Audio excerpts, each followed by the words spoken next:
Hello, everyone, and welcome to another edition of the Talking Football podcast. A very special edition this week as well, with the Premier League kicking off on Friday. Thousands of us are putting in certain teams for the Fantasy Football League, of course. I know absolutely hee-haw about it, so I thought I'd get an expert on. Ethan James from the Fantasy Football Hub. Ethan, how you doing? Hi, Derek. Yeah, not too bad. How are you? Yeah, not too bad at all, thank you. Yeah, I'm really hoping that you're going to pick my team for me. We're speaking off air there. I auto-picked mine. I've still to get round to it properly. Normally, I don't have a clue what I'm doing, so I'm hoping that you're going to give me some guidance. Well, there's just 3 days to go, Derek, and I don't have a definite team yet. So, there's been things changing in pre-season, stuff we've had to be looking out for. So, I think we're getting closer to that time now where we really need to get our teams in our final drafts. Absolutely. So the work that you do, I mean, the Fantasy Football Hub, it's immensely popular, Ethan, and fantasy football itself is sort of growing year on year. What sort of work do you and those guys do? Yeah, so those guys at the Fantasy Football Hub, all the presenters and the writers, those guys are the real experts, and these guys have finished in the top 1K and really high finishes year after year, very consistent as well. And we've got some guys who've won one of the guys has won the Sky Fantasy Football. He won it. So these guys know what they're talking about. I'm just a mere social media guy. However, as a part of my job, obviously I have to read a lot of these articles and listen to what these guys have to say. So I've definitely picked up some advice along the way. So these last couple of months working for the Fantasy Football Hub has definitely helped me improve my fantasy football skills. Definitely. Yeah, absolutely. What is it? Well, I guess it's no. Is it a secret? Is there tricks of the trade that people should be looking out for? Yeah, it's all to do with like strategy, really, and really planning out what you're going to do. So at the Fantasy Football Hub, a lot of the guys and the stuff we use, we've got things like comparison tools to see what players are we going to recommend. If we're comparing 7.5 million players, for example, Yotta and Greenwood are 2 ones to focus on at the minute because it looks like those guys will be playing. There's looking at Opta stats, looking at last season. There's loads of things, and yeah, I've actually got some tips and things if you'd like, Derek, to improve your team in particular and whoever's listening. So things like looking for players who are nailed on to be playing. So you don't want these rotation players. There's a big problem with picking Man City players at the minute because you don't know who's going to play in the Pep roulette. So, of course, you want to have Man City players in there, but do you dare roll the die and see what happens? Other things such as making sure you've got the set piece takers. So, for example, Lucas Digne of Everton at the minute looks like he'll be taking the penalties and taking the free kicks and things because Gylfi Sigurdsson will be playing, and Bruno Fernandes, he was the penalty merchant of last year, and that's why everybody jumped on him, and he ended up with some of the most points in the league. So these guys you need to look out for, and obviously you need to avoid going for players who are injury prone, those who get yellow cards and booking points, and don't let your loyalties affect you as well. I'm a Newcastle fan. I think it might not be too wise for me to throw Joe Linton in up top. Keep your loyalties to one side and go for the players who are going to get you those points. Yeah, it's much to do with formations and things like that. I know from time to time, week to week, last season I was looking at formations, and many people maybe think that just stick everybody up front and that's the best bet. What's the best outlook with regards to formations? Yeah, well, you'll remember a few seasons ago, we saw the likes of Liverpool, who had that incredible run, the likes of Trent Alexander-Arnold and Robertson, you really wanted in your team because they were defending brilliantly and getting those clean sheets points, but also they were getting goals and assists, especially assists. So it's really good to keep an eye for those defenders who really contribute going forward. Obviously, formation-wise, probably you want to look at those attacking players and those ones who get those goal and assist returns. For me, I think I'll be looking at some defenders this year to be aiming where I'm going to be putting my cash. The likes of Cresswell last season got 11 assists. And he's only 5.5 at West Ham. West Ham look pretty solid at the minute under Moyes, finishing 6th last season. Like I said before, Luca Digne, he looks like he'll be on free kicks and things. Rafa Benitez will definitely tighten them up at the back. Of course, they lost 4-0 the other day to Man United in pre-season, but that's pre-season, so hopefully not too much to go off that. But formation-wise, I'm personally going to be going down more of a defensive focus. I'm not the expert though, Derek. I'm probably wrong on this one. I don't know. But look at the likes of the forward options, likes of Ivan Toney. He's quite a cheap one if you want to go cheap up top. There's Danny Ings who's just on to Villa. There's some definitely good attacking options. So don't just go all money out on the defenders. How important would you say that the goalkeeping position is? And I mean, it's an area of the field. I think I had Alisson in goals last season and some other random guy that never get a game. But how important is it, the goalkeeping side of things? Well, I think we saw Emi Martinez last year of Aston Villa. He racked up the points. Yeah. And for me, especially, we've got a head-to-head league with my mates, and Emi Martinez definitely won me a few game weeks against my pals. So goalkeeping especially important because you're getting those clean sheet points and you're also getting those save bonuses as well. So lots of people are looking at Meslier from Leeds because he'll be racking up the save bonuses. Martinez, like now, 5.5 million. So he's a little bit more steep than last time. But if you want a good goalkeeper, he'll be the one to watch. Definitely Martinez. At the minute, I've gone for Sanchez of Brighton. I think Brighton were defending quite well towards the end of last season, and at 4.5 mil, I think he's a decent budget goalkeeper who will definitely get save points and clean sheets. Yeah. In terms of the midfield area, Ethan, is there anybody in particular that we should be getting in our team? Yeah, well, of course, you have to have some premium midfielders in there and maybe some slightly cheaper options. So it goes without saying, you need Mohamed Salah. You can't have a successful FPL season without having Mohamed Salah in there. And he'll be probably my captain going into game week 1 against Norwich. Bruno Fernandes, again, there's been a big debate on Twitter of Fernand yes or Bruno. I would probably be in the Fernand yes camp because I know he didn't have a brilliant Euros, but man, last season he was brilliant, and we talked about set pieces. Man United are looking brilliant in terms of the signings they've made. They're going to be, I think they could be real title challengers this season. So Fernandes and Salah are the definite ones in there. Slightly cheaper options. Mason Greenwood, I think he'll be starting for Man United with Marcus Rashford being out. You can get him for 7.5 million. And Diego Jota as well of Liverpool, again, 7.5. There's a risk of rotation. Obviously, Bobby Firmino, you'd expect him to be playing a lot of games as well. But we also saw Liverpool last season playing all 4 of Mane, Salah, Bobby and Jota as well. So you could see all of those guys playing. But I think in terms of slightly cheaper options as well, Rafinha of Leeds, 6.5 mil. He was really good last season, racked up the points again, but people, Leeds fans in particular, think he could have achieved even more. So that's exciting to have. And Harrison as well, he scored more fantasy points at Leeds, but last season, and he's slightly cheaper. But again, the potential that Rafinha has, he's a one to watch as well. Yeah, and the striking options, I know that, we know that Jack Grealish has just moved to Manchester City. Would he be a player that you would put in your team? Does he get a big enough output to put him in? Personally, I'm going to say no, and that's because of that Pep roulette.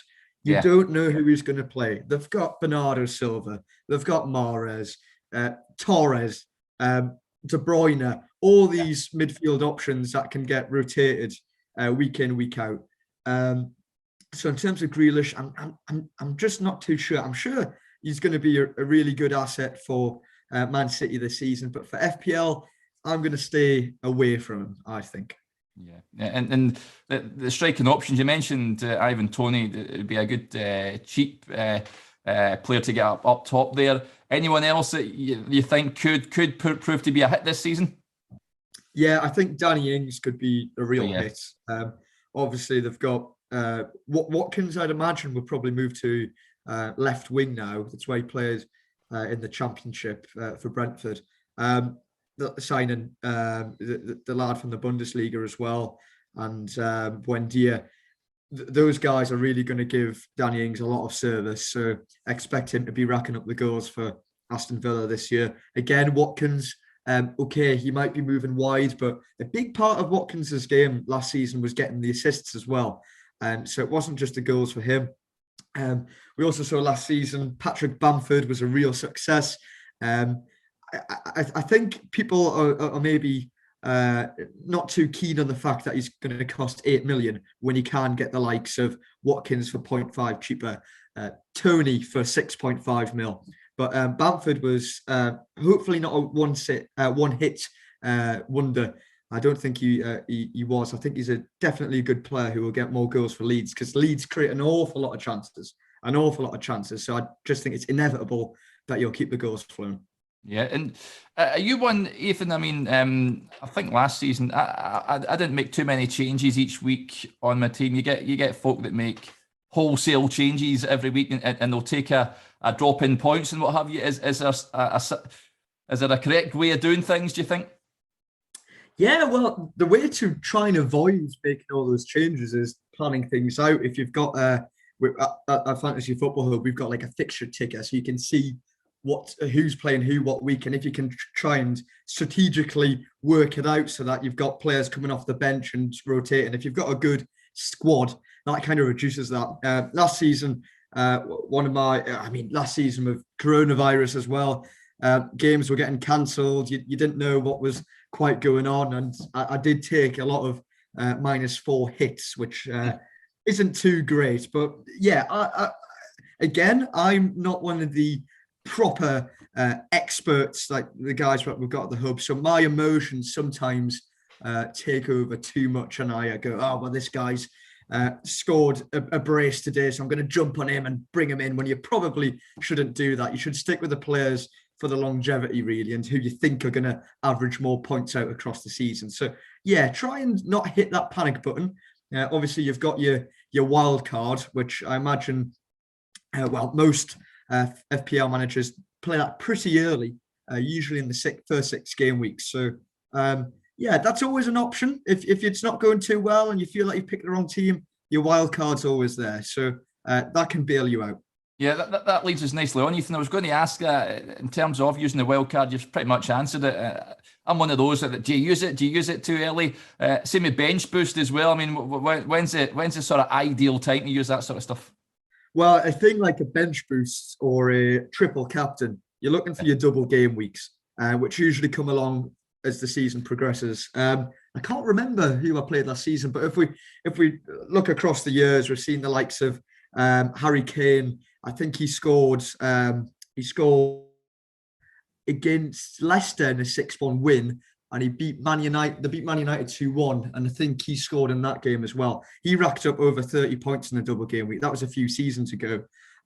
So yeah, double game weeks are the ones where you really want to be playing those chips and things. But yeah, with your wild card, if you hit the season running and it's going really well, there's no need to use it. Just hold fire. But I think it's quite difficult to predict how things are going to go those first few game weeks. So it takes time for the season to settle as well, and players to find the groove. So yeah, if you can hold on. But if you're getting a little bit worried and things aren't going your way, it's always there for you to use. Yeah, and I was going to ask as well, I made a schoolboy error last season, the first week of the season. I think I had so many Man City and Man United players, and they weren't even playing the first week. So I guess it's important just to keep your eye on the deadline, because so many weeks I've missed that deadline. Yeah, I think in previous years when I wasn't as active on FPL or as taking it as seriously as I am now, there was definitely those game weeks where I forgot about the deadline and it really screwed me over. So yeah, be wary of those deadlines and those game weeks that sometimes start midweek as well. So keep an eye out for them, especially during the Christmas period where it gets a bit busy. Yeah, absolutely. In terms of, I mean, I've joined a league in a cup with friends of mine. Do you enjoy that, Ethan? The sort of banter amongst pals and all that sort of stuff. The rivalry that goes on. It's good fun, isn't it?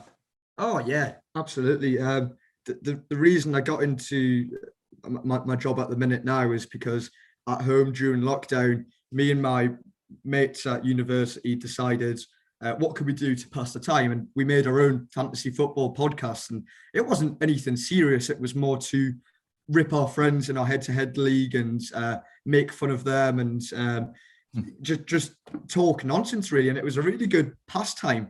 So yeah, especially with mates as well who we couldn't see during those tough times, having the podcast there for us to talk about and listen to, and then whack it in the group chat and see what folk thought of it was a really good thing to keep us going. But yeah, fantasy football in terms of the crack with your mates, I think that's the most important thing for me. But obviously, you've got those people who take it really seriously as well and want to achieve high finishes and things. So there's a good balance. If you want to play it really competitively, go for it. But also if it's a bit of fun with your mates and makes those Premier League games a little bit more interesting as well. So when you're watching, I don't know, Burnley, West Brom or whoever it is, and you've for some reason captained Ashley Barnes, it makes that game a little bit more bearable.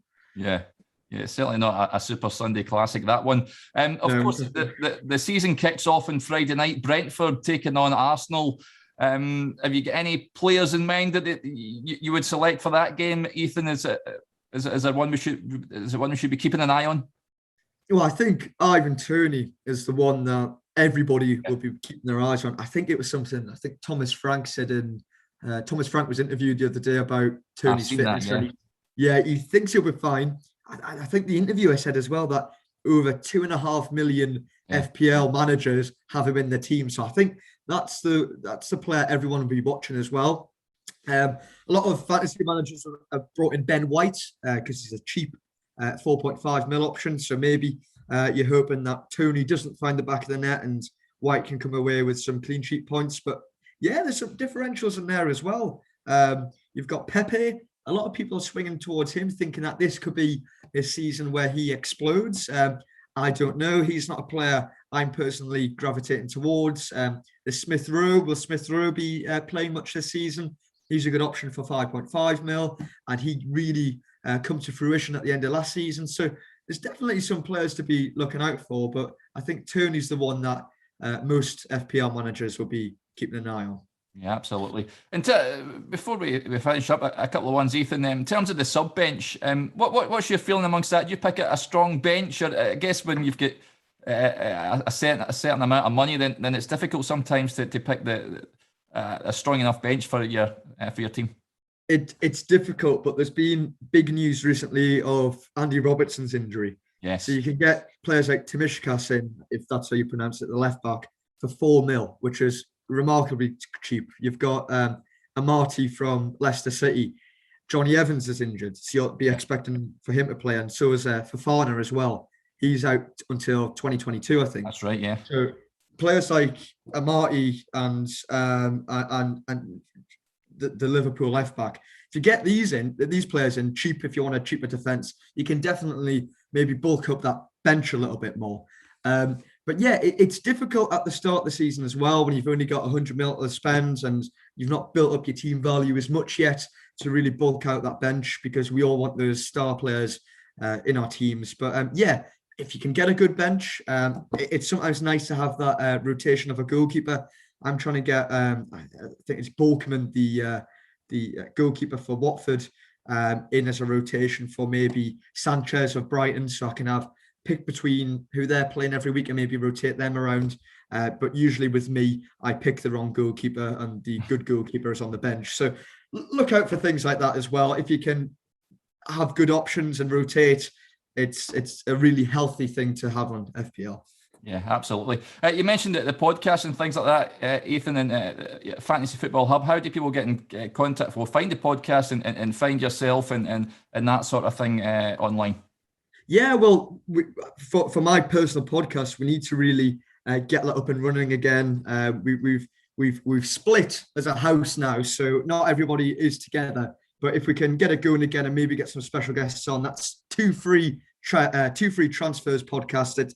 Let's try and get that up and going again. But the Fantasy Football Hub, that's where you want all your professional stuff and your proper content. And if you want to succeed this season, fantasyfootballhub.com.